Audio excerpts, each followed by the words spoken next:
Bonjour à tous, je vous souhaite la bienvenue sur cette nouvelle vidéo. Donc aujourd'hui on va parler des violences dans l'enfance et notamment du fait d'élever soi-même des enfants lorsqu'on a été violenté dans l'enfance. Donc c'est un choix que vous avez fait sur Facebook, je vous ai demandé votre avis par sondage et lors de la prochaine vidéo on parlera d'un sujet un petit peu plus gai, la symptothermie. Alors le sujet qui nous intéresse aujourd'hui, les violences, est un sujet très tabou. En France, 1 à 2 enfants décèdent tous les jours sous les coups de leurs parents. Donc ça, ce sont des statistiques officielles et qui sont relatées par l'association L'Enfant Bleu.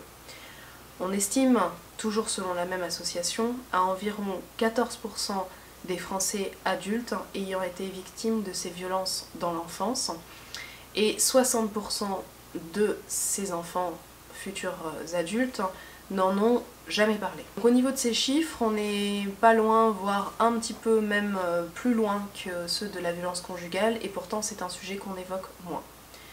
Les violences sur les enfants se produisent dans tous les milieux sociaux, indépendamment de la classe, de l'emploi ou de l'éducation. Alors, que définit-on comme violence ? Il existe deux types de violences. Il y a les violences extraordinaires et les violences éducatives ordinaires, abrégées VEO. Ces VEO qui sont des violences que quasiment tout le monde prodigue sur ses enfants, qui vont du petit rabais, la petite pique, le fait d'attraper violemment un enfant par le bras, le traîner, le punir, l'isoler, voilà, tout ça ce sont des violences éducatives ordinaires dont on ne va pas parler aujourd'hui, mais on pourra faire une vidéo dessus si vous le souhaitez, et dont les séquelles à long terme se rapprochent parfois significativement de celles des violences extraordinaires. Donc aujourd'hui on s'intéresse aux violences extraordinaires. Donc une violence extraordinaire sur un enfant est une violence physique, donc c'est-à-dire battre l'enfant, le frapper, le pousser contre un meuble, tirer les cheveux, lui raser la tête, etc.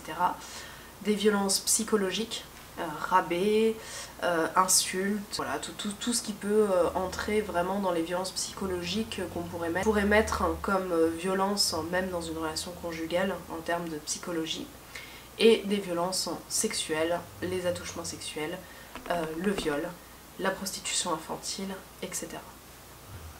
Donc c'est ce qui va nous intéresser aujourd'hui. Ces enfants qui ont été violentés, eux, comment est-ce que ça se traduit ensuite en tant que futurs parents? Alors je fais une petite aparté pour vous prévenir que je suis moi-même concernée de très près par ces questions-là. J'ai été violentée dans mon enfance de façon très grave durant 13 années de ma vie. Ce que je vais vous dire là, je suis parfaitement au courant et consciente de ce que ça représente, et j'ai moi-même pu expérimenter un certain nombre de techniques pour pouvoir m'aider dans ma parentalité.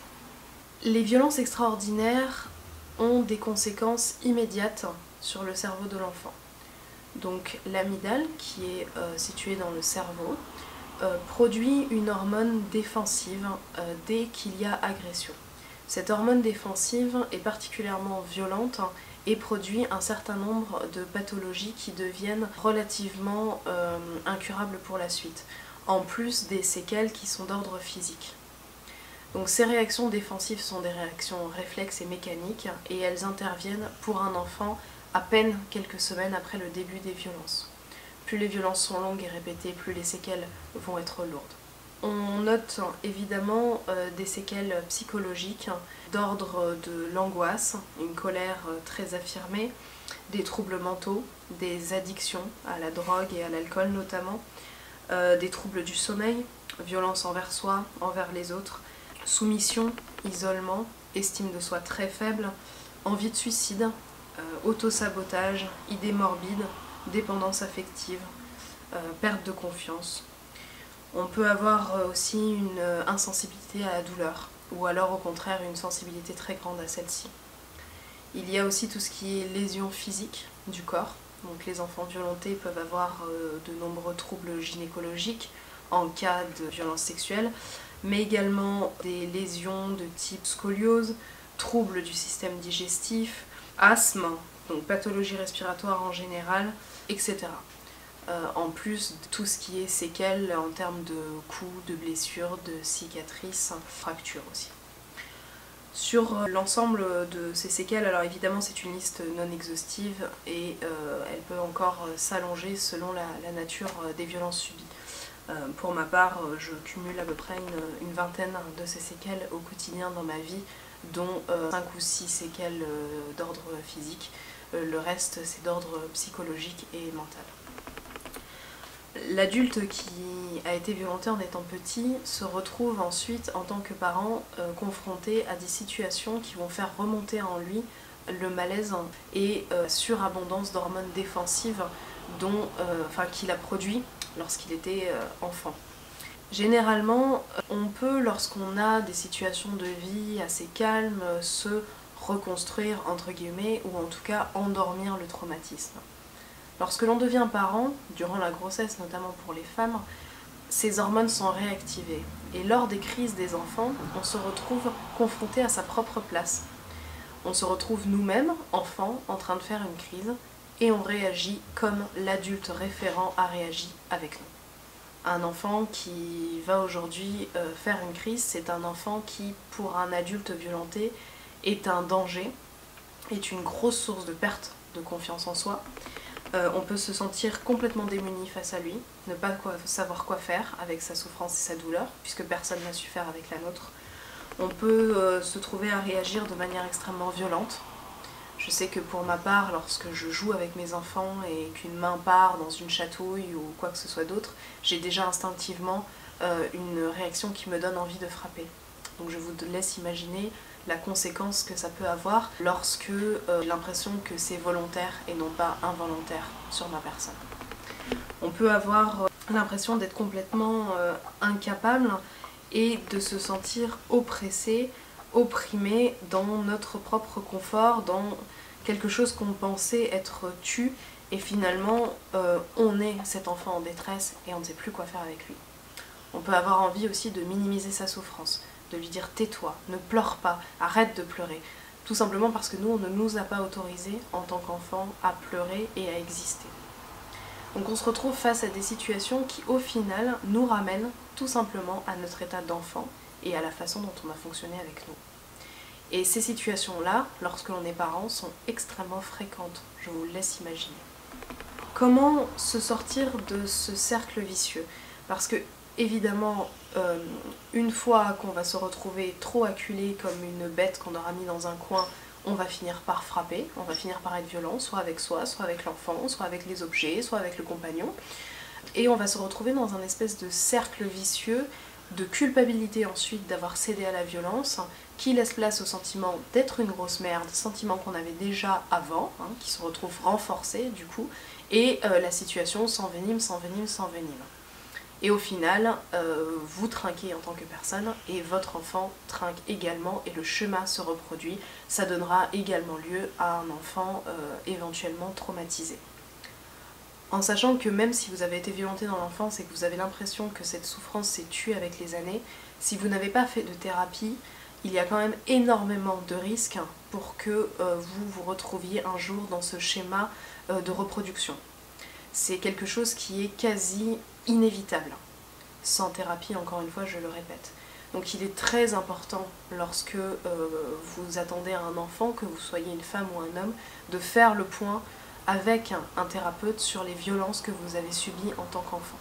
Il serait normalement de très bon ton que les médecins soient formés à repérer les éventuelles violences que les futurs parents ont subies, avec un questionnement poussé lors de la grossesse pour pouvoir ensuite sensibiliser et ramener vers des professionnels compétents. C'est très peu fait. Si jamais le couple n'aborde pas la question, ce n'est pas une question qu'on vous pose au détour d'une conversation chez le gynécologue ou la sage-femme, alors que cela devrait. Alors, quoi faire soi-même?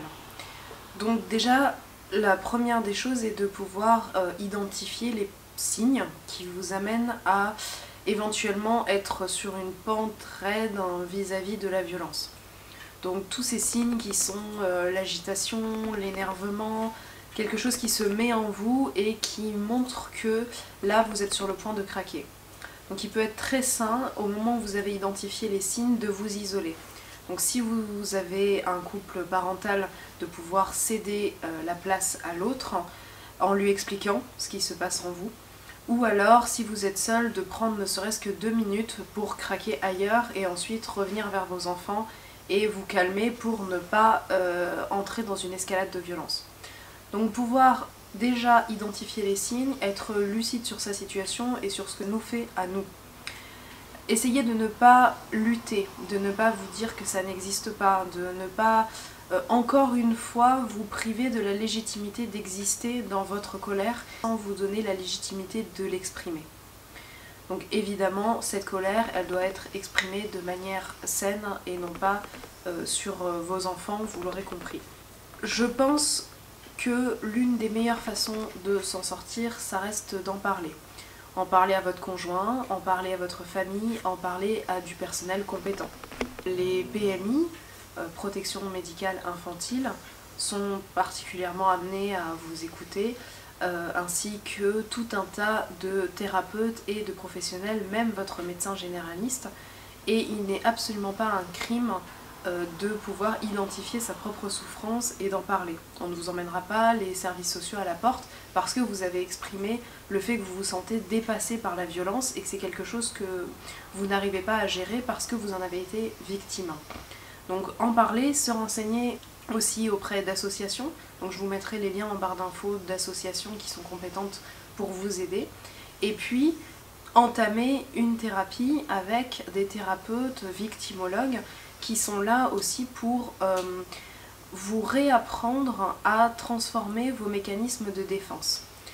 Lorsque l'on a été un enfant violenté ou agressé, on produit ce qu'on appelle une mémoire traumatique. Donc tout ce qui va nous ramener à cet événement traumatisant va produire une réaction réflexe. Alors que, à contrario, les gens qui ont eu une enfance différente, entre guillemets, dans la norme, vont avoir ce qu'on appelle une mémoire biographique. Ils vont plonger dans cette mémoire pour se remémorer des souvenirs de leur enfance qui vont leur permettre d'adapter leurs possibilités à leur propre manière d'éduquer leurs enfants. Pour les personnes violentées, le fait d'être ramené à une situation qui vous rappelle le traumatisme enclenche ces réactions réflexes de violence, de repli sur soi, de pulsions morbides, suicidaires, etc. Donc de pouvoir en parler, l'exprimer et d'aller vers des thérapies qui sont adaptées à vos cas, c'est quelque chose qui va énormément vous aider. Il faut savoir que généralement, on n'a pas eu la légitimité en tant qu'enfant violenté de s'exprimer et de vivre, d'exister. Le fait de pouvoir enfin libérer ça, d'en parler à quelqu'un de compétent, c'est vous autoriser, vous, enfin à exister. Les thérapies qui sont très compétentes pour ça peuvent être diverses et variées. Il y a notamment la technique de l'EMDR qui est une désensibilisation par mouvement oculaire qui permet à votre cerveau de se désensibiliser quelque part au traumatisme. Et il peut y avoir des thérapies basées sur la parole, sur la sophrologie, sur la réacceptation de soi, des thérapies familiales aussi, si vous avez l'occasion avec votre bourreau d'enfance de parler de tout ça, de mettre tout ça sur la table, parce que peut-être lui aussi est une ancienne victime, ça vous permettrait de faire un point et puis de vous sentir plus légitime dans votre souffrance. Enfin, quelque chose que j'applique personnellement assez souvent, c'est le fait de prendre soin de mon enfant intérieur. C'est-à-dire que j'imagine que la vie de mes propres enfants peut se calquer sur la vie de l'enfant que j'ai été, et lorsque je sens un débordement de violence, j'imagine cet enfant intérieur à côté de mes enfants. Je m'imagine moi, à 5, 6, 7 ans, l'âge qui me semble approprié, en train de tenir la main à mes enfants. Ainsi, je désarme la violence et je laisse cet enfant s'exprimer, pleurer à côté de mon fils, être mécontent à côté de mon fils ou de ma fille, mais c'est vrai que mon fils a plus l'âge que j'avais lorsque les violences ont vraiment commencé. Donc du coup il me ramène lui plus particulièrement à tous ces traumatismes. Voilà, donc j'imagine cet enfant comme un ami de mon enfant à moi, et puis surtout comme un autre enfant que je peux moi en tant qu'adulte protéger. De ce fait, je laisse à mon enfant intérieur l'occasion de s'exprimer, l'occasion enfin de pleurer, de vider tout ce qu'il a sur la conscience. Cette méthode-là, elle est très difficile à mettre en place, hein, mais en tout cas chez moi, elle désarme la violence de façon assez radicale. C'est des choses des petites techniques que j'ai appris seule, mais qu'en thérapie, on peut consolider et on peut vraiment travailler sur toute l'injustice dont on a été victime et qui ressort fatalement à l'âge adulte. Voilà, donc c'était un petit peu les ressources dont je pouvais vous parler par rapport à la violence. C'est un sujet qui est très vaste, on pourrait en faire des conférences, on pourrait débattre pendant très longtemps. Le format de mes vidéos ne me permet pas de développer plus que ça. Mais si vous voulez continuer à en discuter, n'hésitez surtout pas à laisser des commentaires, on parlera, je pourrai faire des recherches, répondre à vos questions ou approfondir des choses que j'ai dit dans la vidéo. Et puis surtout, pensez à vous déculpabiliser, à vous dire que ce n'est pas de votre faute. Vous n'êtes pas celui qui est responsable de toute la violence et de toute la colère qu'il y a en vous, et vous devez vous sentir légitime pour exprimer ce que vous ressentez. Ce n'est pas honteux d'avoir été victime de violences dans l'enfance. Vous n'êtes pas seul. J'espère que cette vidéo vous aura été utile, qu'elle vous aura plu. La prochaine fois, ce sera un sujet un petit peu plus gai. Donc surtout, si vous avez trouvé que ma vidéo était utile, intéressante et qu'elle valait le coup, partagez-la. Vous pouvez aussi faire un petit don sur Tipeee, donc ma page Tipeee est en barre d'infos. Et puis vous abonner à la page Facebook et bien sûr vous abonner à la chaîne pour d'autres vidéos qui arrivent très bientôt. Surtout, prenez soin de vous, prenez soin de votre enfant intérieur et prenez soin de vos enfants. À bientôt.